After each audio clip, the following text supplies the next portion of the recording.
Everyone, क्या हाल चाल है आप सबकी। Hope you guys are doing really well and welcome back to my channel. Vlog वहीं से स्टार्ट हो रहा है जहां से कल एंड हुआ था। मैंने आप लोगों को बताया था कि मैं अपने इन टिक्कों पे मसाला लगा के जाके लेटी थी और फिर मैं ऐसे ही सोई कि बहुत लेट आँख खुली। मैं तकरीबन 6 बजे के करीब उठी, फिर उसके बाद मैंने जल्दी से असर पड़ी और फिर उसके बाद मैं किचन में आ गई। सो आज मेरे पास टोटल 30 मिनट्स थे पूरी इफ्तार बनाने के लिए, तो सोचा चलें इसको शूट कर लेते हैं और आप लोगों के साथ भी शेयर करते हैं कि मैं कैसे मैनेज करूंगी अपने 30 मिनट्स की इफ्तार। सबसे पहले मैंने शुरुआत करी थी फ्रूट चाट से। वैसे यूजली मैं इसको जल्दी बना के रख लेती हूँ फ्रिज में ताकि ये थोड़ी ठंडी हो जाए और इसमें जो भी शुगर या मसाले डालें वो अच्छे से मिक्स हो जाएं। बट आज क्योंकि मैं सो गई तो ये काम भी रह गया था, इसलिए सबसे पहले इसी से शुरुआत होगी। मैंने सारे फ्रूट्स काट लिए थे। सबसे एंड में वैसे मैं बनाना काट के डालती हूँ, बट आज पता नहीं जल्दी में ना ऐसे हाथ पाँव भूल रहे थे, इसलिए बस जो फ्रूट मेरे हाथ में आता गया मैं उसको काटती गई। फ्रूट चाट में हर तरह के फ्रूट्स मैं डालती हूँ, स्पेशली जो सिट्रसी फ्रूट्स होते हैं वो तो और भी ज्यादा मजा देते हैं। हाँ, मैं चीकू मुझे अच्छा नहीं लगता, खैर यहाँ पे तो मिलता भी नहीं है, लेकिन मुझे चीकू वैसे भी अच्छा नहीं लगता। इसमें मैं डालूंगी शुगर, उसके बाद सॉल्ट और फिर उसके बाद जिसमें जाएगा चाट मसाला। सॉल्ट इसलिए डलता है ताकि शुगर का थोड़ा सा जो मिठास है उसको वो बैलेंस आउट कर सके। बाकी हर किसी के स्टाइल की अपनी अलग फ्रूट चाट बनती होगी। वैसे मेरे घर में शादी से पहले काली मिर्चें फ्रूट चाट में डलती थी, लेकिन मुझे फ्रूट चाट में चाट मसाला अच्छा लगता है तो मैंने वो डाला है। और साथ में इसमें आ गया है मैंगो टैंग। अच्छा, टैंग ना वैसे ऑरेंज वाला फ्रूट चाट में डलता है, लेकिन मेरे हस्बैंड मैंगो ले आए थे तो मैंने मैंगो यूज करा और मैंगो से भी बहुत अच्छा टेस्ट हो गया था।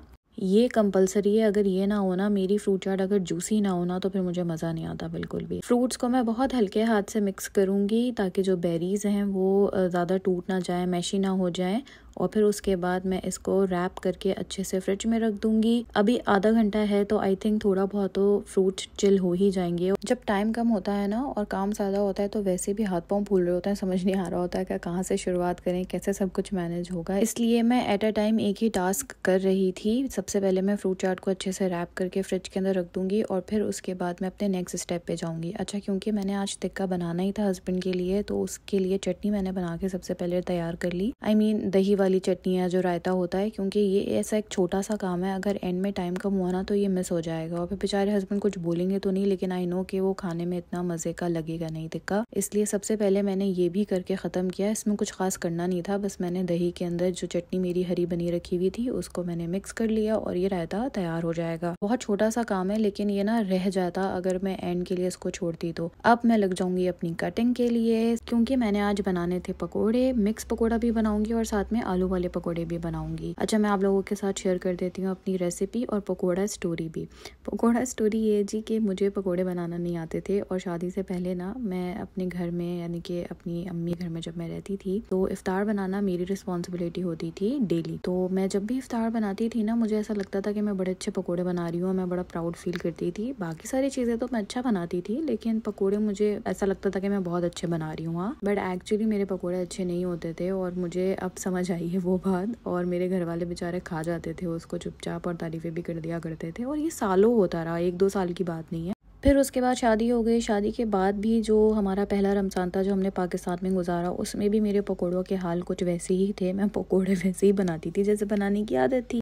I mean, बुरे पकोड़े नहीं होते थे, लेकिन जैसे अच्छे क्रिस्पी पकोड़ा होता है बाहर जैसा, वो मेरा पकोड़ा नहीं बन पाता था। फिर जब हम यहाँ पर आए और मैं full time house wife home maker बनी तो फिर मैंने एक दिन रेसिपी देखी पकोड़ों की ऐसे ही सोशल मीडिया स्क्रॉल करते हुए, और मैंने सोचा कि चलो इस स्टाइल से बना के देखते हैं। जब मैंने वैसे पकोड़े बनाए तो मुझे समझ आई कि बाजी मैं पकोड़े अच्छे नहीं बना रही थी और मुझे पकोड़ों की अपनी रेसिपी जो है वो सुधारने की ज़रूरत है। खैर, अब जो मैं पकोड़े बनाती हूँ वो बहुत मज़े के बनते हैं, बहुत ज़्यादा क्रिस्पी यमी। स्पेशली जो मेरे आलू के पकोड़े होते हैं ना वो बहुत अच्छे होते हैं और ये मुझे खुद लगता है, वैसे अपने मुंह से तारीफ़ नहीं करनी चाहिए, लेकिन पकोड़े मैं वाकई बहुत अच्छे बनाती हूँ। अच्छा, जो आलू के पकोड़े हैं ना उसमें मैंने खुद इनोवेशन करी थी 1-2 चीज़ों की, शायद आप लोगों में से भी कोई करता हो, लेकिन मैंने वो कहीं देख के नहीं किया था, खुद ही एक दिन ऐसे बनाए थे और वो बहुत मज़े के बने। आज आप लोगों के साथ भी शेयर करूँगी, आप लोग देखिएगा और फिर ट्राई करिएगा, शायद आप लोग को भी अच्छा लगे। कोई ख़ास स्पेशल तरीका नहीं है, बस थोड़ी सी 1-2 चीज़ें हैं जो मैं उसमें ऐड करती हूँ। अच्छा, यहाँ पे मैंने प्याज और आलू काट लिए थे। आलू मैंने फिंगर चिप्स के स्टाइल में काटे हैं और प्याज जैसे नॉर्मली सब पकोड़े में काटती हैं वो काट के रख दिए थे।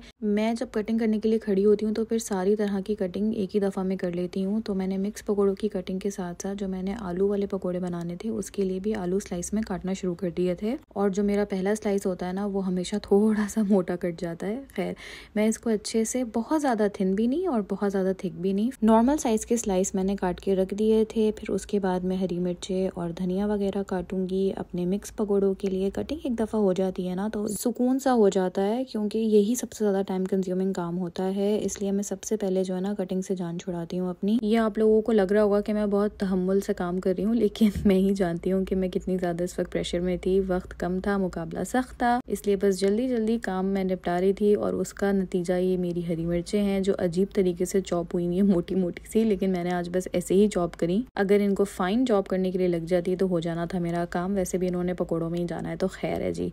थोड़ी तसल्ली मुझे इसलिए भी थी क्योंकि मैंने हस्बैंड के लिए टिक्का बनाना था, उनका मेन खाना वही होता, तो इसलिए मुझे इतनी टेंशन नहीं थी। और टिक्का तो मैंने पहले से ही मैरिनेट करके रखा हुआ था, मैंने बस उसको एयर फ्रायर में ग्रिल करना था, इसलिए मुझे थोड़ी कम टेंशन थी। कुकिंग करना मुझे बिल्कुल भी मुश्किल नहीं लगता, बस थोड़ा सा टाइम मैनेज करके चलना पड़ता है, हर चीज़ मैनेज हो जाती है। मिक्स पकोड़े के लिए सारी कटिंग हो गई थी, आलू, प्याज, हरी मिर्च, धनिया। आलू वाले पकोड़ों के लिए आलू भी कट गए थे और ये जो धनिया बाकी बचा हुआ है ये मैं आलू वाले पकोड़ों में ही डालूंगी। अच्छा, अब मैंने यहाँ पे अपने लिए राइस बॉईल करने के लिए रख दिए थे। हस्बैंड को मैं बना के दूंगी टिक्का पराठा, लेकिन खुद मैं खाऊंगी बॉइल्ड राइस। आप लोग अगर मेरे पहले व्लॉग्स देख रहे हैं तो आप लोगों को पता होगा भी रिसेंटली मैं इफ्तार करने के लिए गई थी और वहाँ पे हमारे फ्रेंड्स ने हमें लेफ्ट ओवर फूड भी दिया था, साथ उसमें कोरमा भी था जो सामा ने डिनर में बनाया था। सो मैं कोरमे के साथ बॉइल्ड राइस खाऊंगी। मेरा बहुत दिल चाह रहा था आज खाना खाने का।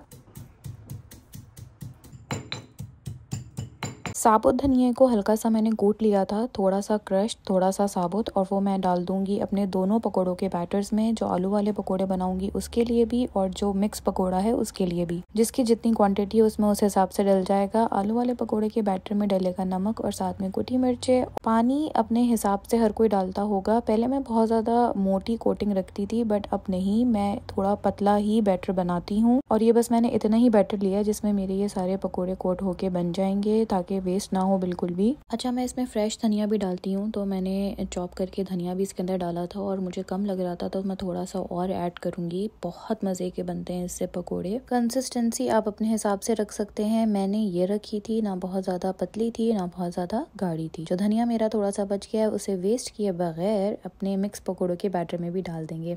ये है जी अनारदाना जो मैं डाल रही हूँ अपने मिक्स पकोड़ों के बैटर में। इसे मैं आलू वाले पकोड़ों में नहीं डालती हूँ क्योंकि वो इतना अच्छा टेस्ट नहीं करता है। एक दो दफा मैंने डाल के ट्राई किया है, बट मिक्स पकोड़ों की तो जान होता है ये अनारदाना। सो इसमें अनारदाना डाला और गई पिसी मिर्च और नमक, दैट्स इट। अब मैं इसमें डाल दूंगी बेसन, बहुत थोड़ा सा। यही स्टेप है जहाँ मैं गड़बड़ करती थी। मैं पहले हमेशा प्रॉपर बेसन का बैटर बना के फिर उसमें डालती थी अपनी सारी सब्जियां वगैरह, और वो थोड़ा पतला पतला, थोड़ा गाढ़ा गाढ़ा, अजीब गोल गोल से पकोड़े बन जाते थे। जैसे बाहर क्रिस्पी पकोड़े होते हैं वो वाली बात नहीं आती थी। तो अब मुझे पता चला एक्चुअली आपने बेसन सिर्फ इतना सा यूज करना है कि वो अच्छा सा कोट कर दे। और मैं इसमें बहुत हल्के हाथ से थोड़ा थोड़ा करके पानी डालती हूँ, लाइक फ्यू ड्रॉप्स, ताकि थोड़ा सा बेसन बस गुई सा हो जाए और वो सब आपस में एक दूसरे में चिपक जाए चीजें। फिर मैं इसको छोड़ दूंगी क्योंकि अब आलू और प्याज अपना पानी भी छोड़ेंगे और जो बेसन की कंसिस्टेंसी है वो उससे एडजस्ट हो जाएगी। टाइम बहुत थोड़ा रह गया था, इसलिए मैंने कढ़ाई के अंदर ऑयल चढ़ा दिया था ताकि वो गर्म हो जाए, और दूसरी तरफ मैं अपने एयर फ्रायर के अंदर टिक्का रख दूंगी। एयर फ्रायर के अंदर कोई भी चीज रखने से पहले मैं बटर पेपर जरूर लगाती हूँ, और ये देखिए मैंने क्या किया, बटर पेपर को पूरा स्क्वॉश करके मोड़ तोड़ दिया। उसके बाद मैं इसको बिछाऊंगी। इससे होता ये है कि जब एयर फ्रायर में एयर बनती है और आप इसको प्री हीट कर रहे होते हैं या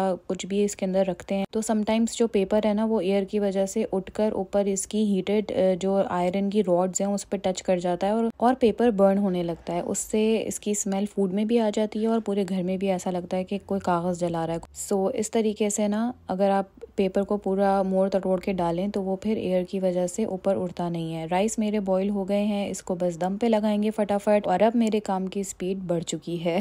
बहुत ही थोड़ा टाइम बचा था, इसलिए बस मैं फटाफट सारे काम कर रही थी। राइस को बस दम पे लगाऊंगी और जितनी देर में ये दम पे आएंगे उतनी देर में मेरी फ्राइंग का काम हो जाएगा। ज़्यादा पकोड़े नहीं थे, थोड़े से ही थे, इसलिए मैंने पहले ऑयल को अच्छे से हीट किया था। जब अच्छा हीट अप हो गया उसके बाद अब मैं इसमें फटाफट पकोड़े डालना शुरू करूंगी ताकि टाइम लगे बगैर ये जल्दी से फ्राई हो जाए। मगर हाँ, इस बात का भी ख्याल रखा था मैंने, ऑयल इतना गर्म ना हो कि ये जल ही जाए। जितनी सिंपल चीज़ लगती है पकोड़े उतनी सिंपल चीज़ है नहीं। अच्छा पकोड़ा बनाना भी एक आर्ट है, एटलीस्ट मेरे लिए तो है। वैसे जब मेरे पास टाइम होता है तो मैं पहले आलू के सारे पकोड़े फ्राई कर लेती हूँ और फिर उसके बाद मिक्स पकोड़े उसमें डालती हूँ, लेकिन आज टाइम बहुत कम था इसलिए मैं दोनों पकोड़े साथ साथ बनाती जाऊँगी। इन केस अगर काम टाइम से पहले ख़त्म ना हो और रोज़ा खुल जाए तो टेबल के ऊपर दोनों तरह के पकोड़े होने चाहिए। बाकी जो लेफ्ट ओवर पकोड़े होंगे वो मैं एक साथ कढ़ाई में डाल के फिर रोज़ा खुलने बैठ जाऊँगी। ये मेरा इनिशियल प्लान था, लेकिन अल्हम्दुलिल्लाह सारे पकोड़े टाइम पर ही हो जाएंगे। टिक्का मेरा एयर फ्रायर के लिए रखा हुआ था, पकोड़े मेरे फ्राई हो रहे थे, राइस मेरे दम पे थे, बस मैंने पराठा बनाना था। मैंने आप लोगों को बताया था कि हम फ्रोज़न पराठे लेकर आए थे रमज़ान के लिए।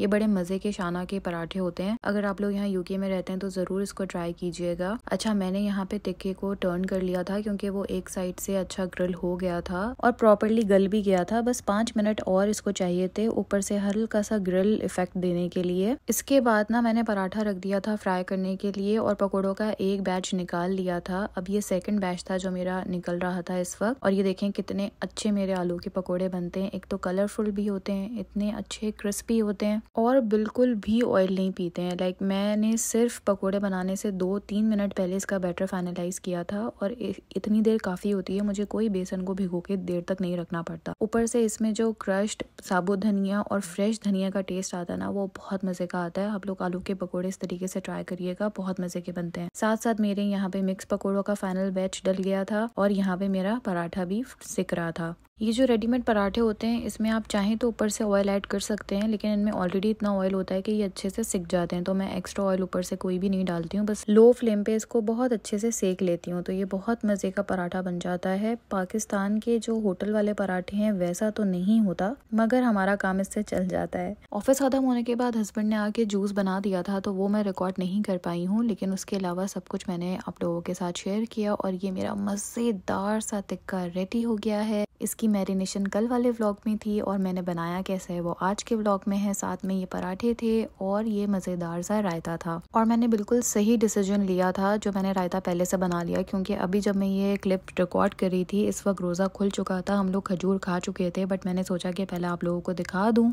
फ्रूट चाट भी अच्छी सी ठंडी हो गई थी और वो जो लेफ्ट ओवर मैक्रोनीज है ना, इनमें अल्लाह ने बड़ी बरकत दी थी। ये आज भी हमारे टेबल पे थे, लेकिन हमने इसको आज खा के ख़त्म कर दिया था। साथ में हस्बैंड ने जूस बना लिया था और ये मेरी 30 मिनट्स की मज़ेदार सी इफ्तार रेडी हो गई थी। राइस में भी अच्छा सा दम आ गया था, बड़े खिले खिले से बने थे और साथ में ये मज़ेदार सा कोरमा था जो हमारे फ्रेंड्स ने हमें दिया था। तो मैं तो कोरमा और राइस खाऊंगी, साथ में थोड़े से पकोड़े खाऊंगी। पकोड़ों की रेसिपी आपके साथ शेयर की है, ट्राई कीजिएगा, बहुत मजे के बनते हैं। आप लोगों को देख के भी लग रहा होगा कितने मजे के पकोड़े। ब्लॉग आज का यहीं तक था, प्लीज लाइक जरूर कीजिएगा, मुझे कमेंट बॉक्स में बताइएगा कैसा लगा। अपना बहुत ज्यादा ख्याल रखिएगा, कल मिलेंगे, अल्लाह हाफिज।